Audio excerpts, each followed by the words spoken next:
Hello there guys, what is going on? Son of Chelsea back here again for another episode of the Every Other Saturday podcast. Glad to say I've been joined by another great Chelsea guest, Jan, Football Therapy, one of the biggest Chelsea YouTubers. It was great to collab with Jan, talk about all things Chelsea, the 1920 season, the highs and lows, a lot about Ben Chilwell and his potential signing from Leicester this summer, and looking forward to next season. Hope you guys enjoyed the discussion. It's going to be a two-part discussion. We first talk about this season and also next season and Ben Chilwell in the next part. Hope you enjoy. Give this a like if you enjoyed it. Also, rate and review if you're listening to the audio version. But yeah, let's get to the discussion now. Okay, so yeah, and first thing I want to ask you is, how's your foot? Because I know that was a big problem for you recently, especially with making videos as well. And also just about how you found the 1920 season. Well, two very contrasting questions there, mate. The foot is very much broken, limping all over the gaff. Yeah, I am still making videos, but when I film, I'm just sort of like, I don't know if you can see it in the videos, but I'm kind of like leaning on my one good foot and then just propping myself up. So it sucks, but you know, man, it happens. Hopefully in a few weeks I'll be all good again. And yeah, Chelsea, I mean, generally pretty positive. I, like many Chelsea fans at the moment, I'm like halfway through watching the new documentary on the Fifth Stand app.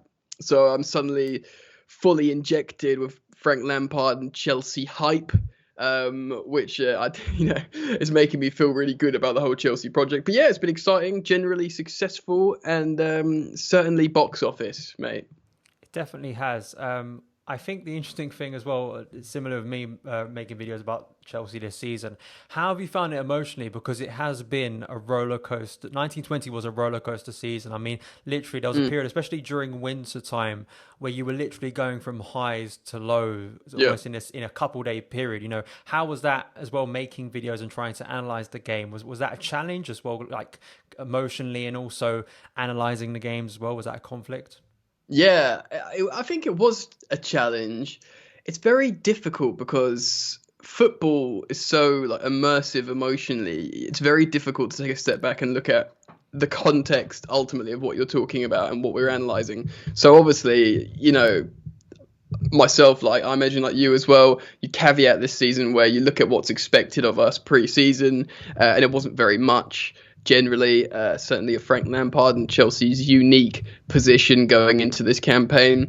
So we start off so well, and then your expectations get changed, but that's not fair really, because there's going to be peaks and troughs and form and unform, and Frank Lampard really isn't, it sounds so derogatory, but he really isn't that qualified as a manager. That's like the most derogatory term I could use against him. Like, obviously you can say he's not experienced, but ultimately qualified is a similar term that should be used. But it doesn't mean that, you know, when you interview someone for a job that's not necessarily got the qualifications for that job, if they have an amazing interview and you know they're so well affiliated with perhaps the brand or something, you take a chance on it. And like you said, it was an emotional roller coaster, but at the same time, I had hopefully as a balanced enough view and objectivity to go, all right, well, this is bad, but let's remember this is the situation, and this is the situation with Lampard.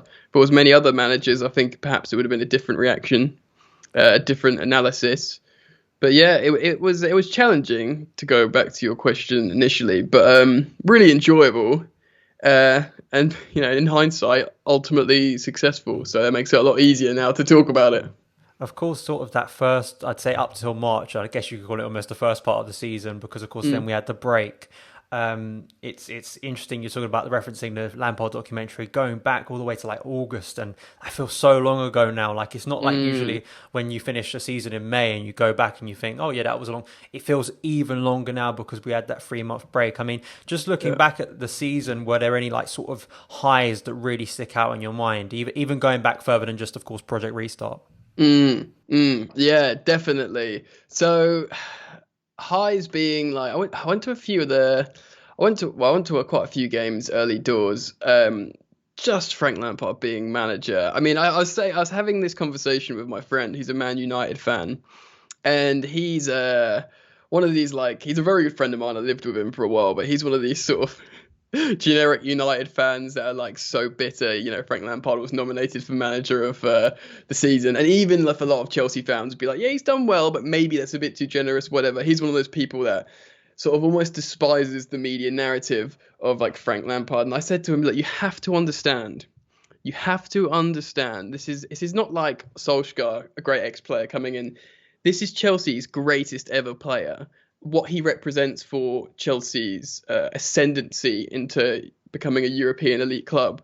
He's like this. This will never happen again. I really tried to get inside. I kind of feel like I made a bit of progress with my United friends in his mind, because I was like, this won't happen again.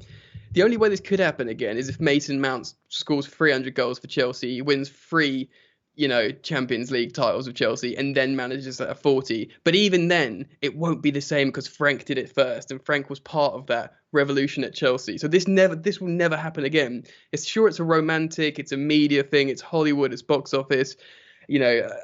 Opposition fans think he's a media darling and think it's a bit much, and I get that. But they really need to understand, from a Chelsea fan perspective, there's no do-overs. This is a one-in-a-lifetime unique opportunity for Chelsea fans to enjoy this icon representing the club and stuff. So seeing Frank Lampard there, that has to be said. That was a high. And then obviously I feel like games, now announcing ourselves in Europe as a young and exciting side, the away win at Ajax, I think that's forgotten about with the clean sheet against an exciting team. And then people in Europe are going, oh, Frank Lampard's Blues, don't they have a transfer ban? Are these all academy players? Wait a minute, that's not very Chelsea. Do you know what I mean? And that's when people's perception maybe changed. And, fresh off the documentary on the Fifth Stand app, you got to talk about the Arsenal and Tottenham games. But those would probably be a variations of like the highs, I imagine. I reckon anyway. I think as well, there's that sort of, I think you're talking about the Arsenal and Tottenham game. I remember in the middle of that was Southampton at home, which was a dismal Boxing Day game. I remember that game. The weather was absolutely horrible, and you were filled with optimism going after that Tottenham win. And it was just another one of those groundhog days at home during that period where we just seemingly, whenever a low block came up against us, we just couldn't score, couldn't create. It was very frustrating. I guess it's sort of balancing those things, because I specifically think that Tottenham win for me was the 2 Tottenham wins I think were massive in the season, just based on the context of the games around them, because we went into both of those Tottenham games losing the previous one. Yeah. And I think in both occasions, top 4, we could have been knocked out of top 4, or there was something about those 2 games. What do you think about the games between Lampard and Jose? Because for me, symbolically, I think they were very representative of the old and new Chelsea. Yeah. 100%. And it's really interesting that you say about the ups and downs, because as a football fan and like Chelsea fan, you get used to, I think, the term Marco Worrell termed glorious unpredictability, which is just a wonderful term for Chelsea. But like with football, it toys with your emotions, but you condition that, okay, so Chelsea are finding some form for a few games. Okay, we're off the mark for some reason or another, and we're getting to, terms of being in poor form. But this Chelsea just oscillates really quickly, and that is draining. That is emotionally draining. It's not like, okay, so we're kind of here, we're shifting and we're understanding what's going on in this and coming to terms with it. You don't get a chance, It's just up and down, which is emotionally draining. But yeah, to your question about the Jose Mourinho situation, I find it so difficult to comprehend what's going on with Mourinho. I was thinking about him yesterday, has he had a good season, all things considered, where he picked up Tottenham and where they are? Has he getting into their heads to put this new mentality into their heads, as opposed to what Pochettino did, rightly or wrongly? And I love Mourinho. I would never want the league without him, because he's absolute box office, but I still don't know how to feel about what he's doing in football. I don't think I've made my mind up. But yeah, it does represent perhaps old Chelsea and new Chelsea, which is interesting. Lampard isn't interested in stinking a game out, physical battles, and winning 1-0. I think he will maybe consider it in certain games being defensive, but he will never turn to that. And for all his other tactical approaches, he might be considered naive for a lot of it, and that's part and parcel of his situation and our situation, at Chelsea at the moment. But yeah, high octane, high press, everyone, expressed themselves in the final third. this is what's being perhaps perceived as the new Chelsea. Whether it should be, I think it needs to be refined. I think a lot of people are discussing their opinions on Lampard and how he needs to develop. And I'm pretty darn certain he'll be evaluating or investigating himself and being like, this is how I need to evolve. So yes, that was perhaps a peek into the old Chelsea, the dogged Mourinho vibes, and the new Chelsea, youthful, exuberant, but we still don't really know what that is yet, and that's a good thing, because it means there's going to be development and growth. So, but yeah, it was absolutely a great example of the old meets the new in many ways.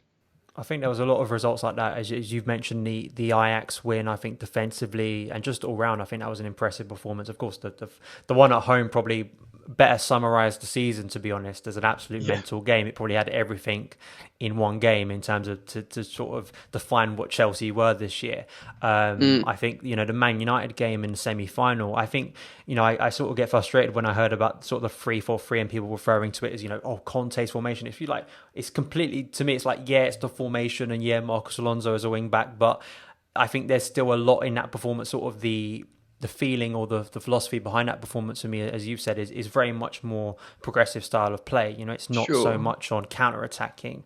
And I think that's something, to me, that's the most positive about this season, that defensively, it has been a shambles at time. And yes, that's a massive concern for next year. But I agree with you. I think that where we're going and how Frank Lampard's moulding this team is very exciting. Can I quickly say before you transition, with your example of the 3-4-3, that is people's perceptions, but look at two teams look at Atalanta, how they play football with a 3-back system, and then look at Sheffield United or Wolves. I think it's it's a bit short-sighted. A lot of people do go 3 at the back, defensive or counter-attacking exclusively, but no, look at Atalanta. It can be incredibly offensive, more so than it's like you say, formation doesn't always dictate that. But yeah, sorry mate, I just wanted to get that in. No, absolutely. And Frank constantly, one of the biggest quotes to me that sticks in my back of my mind whenever I'm talking about mostly transfer targets, as I'm sure you are at the moment on your channel, is flexibility. That was something Frank did, and he said in an interview with Gary Lineker, I believe, before Christmas. And that was something I was like, the fact that he stressed that word, and now looking at Ziyech and Werner coming in, players that can potentially play in a variety of positions.